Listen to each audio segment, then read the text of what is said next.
a champion named Goliath, who was from Gath, came out of the Philistine camp. His height was 6 cubits and a span. He had a bronze helmet on his head and wore a coat of scale armor of bronze weighing 5,000 shekels. On his legs he wore bronze greaves, and a bronze javelin was slung on his back. His spear shaft was like a weaver's rod, and its iron point weighed 600 shekels. His shield-bearer went ahead of him. Goliath stood and shouted to the ranks of Israel, "Why do you come out and line up for battle? Am I not a Philistine, and are you not the servants of Saul? Choose a man and let him come down to me. If he is able to fight and kill me, we will become your subjects. But if I overcome him and kill him, you will become our subjects and serve us."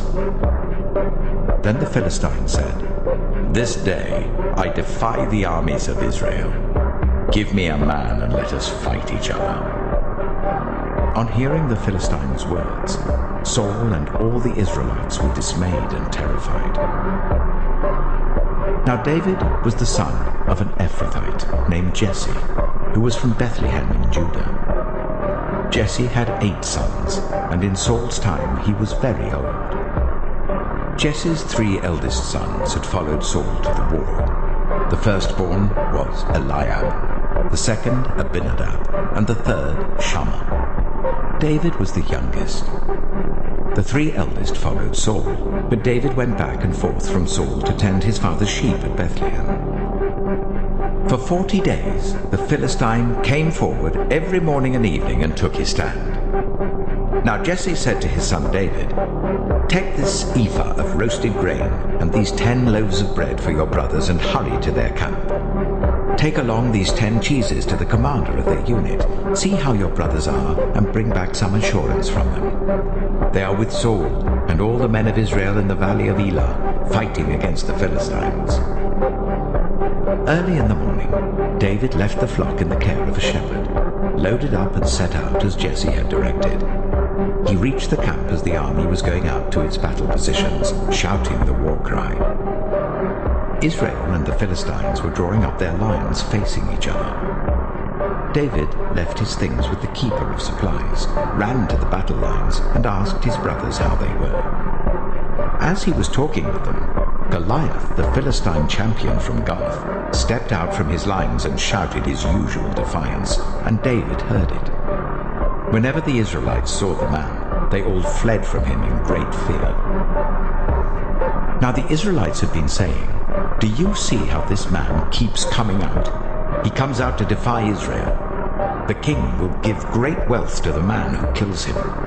He will also give him his daughter in marriage, and will exempt his family from taxes in Israel." David asked the men standing near him, "What will be done for the man who kills this Philistine and removes this disgrace from Israel? Who is this uncircumcised Philistine that he should defy the armies of the living God?" They repeated to him what they had been saying, and told him, "This is what will be done for the man who kills him." When Eliab, David's eldest brother, heard him speaking with the men, he burned with anger at him and asked, "Why have you come down here? And with whom did you leave those few sheep in the wilderness? I know how conceited you are and how wicked your heart is. You came down only to watch the battle." "Now what have I done?" said David. "Can't I even speak?" He then turned away to someone else and brought up the same matter, and the men answered him as before. What David said was overheard and reported to Saul, and Saul sent for him. David said to Saul, "Let no one lose heart on account of this Philistine. Your servant will go and fight him." Saul replied, "You are not able to go out against this Philistine and fight him.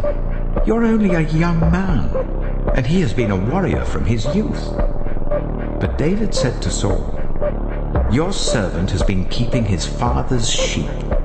When a lion or a bear came and carried off a sheep from the flock, I went after it, struck it, and rescued the sheep from its mouth. When it turned on me, I seized it by its hair, struck it, and killed it. Your servant has killed both the lion and the bear. This uncircumcised Philistine will be like one of them, because he has defied the armies of the living God.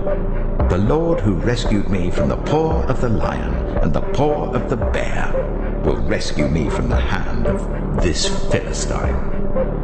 Saul said to David, "Go, and the Lord be with you." Then Saul dressed David in his own tunic. He put a coat of armor on him and a bronze helmet on his head. David fastened on his sword over the tunic and tried walking around because he was not used to them. "I cannot go in these," he said to Saul, "because I'm not used to them." So he took them off. Then he took his staff in his hand, chose 5 smooth stones from the stream, put them in the pouch of his shepherd's bag, and with his sling in his hand, approached the Philistine. Meanwhile, the Philistine, with his shield-bearer in front of him, kept coming closer to David. He looked David over and saw that he was little more than a boy, glowing with health and handsome, and he despised him. He said to David, "Am I a dog that you come at me with sticks?" And the Philistine cursed David by his gods. "Come here," he said, "and I'll give your flesh to the birds and the wild animals." David said to the Philistine, "You come against me with sword and spear and javelin, but I come against you in the name of the Lord Almighty, the God of the armies of Israel, whom you have defied. This day the Lord will deliver you into my hands, and I'll strike you down and cut off your head. This very day I will give the carcasses of the Philistine army to the birds and the wild animals, and the whole world will know that there is a God in Israel.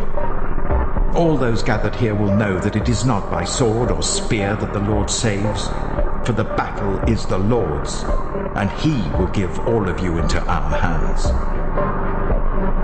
As the Philistine moved closer to attack him, David ran quickly towards the battle line to meet him. Reaching into his bag and taking out a stone, he slung it and struck the Philistine on the forehead. The stone sank into his forehead, and he fell face down on the ground. So David triumphed over the Philistine with a sling and a stone. Without a sword in his hand, he struck down the Philistine and killed him.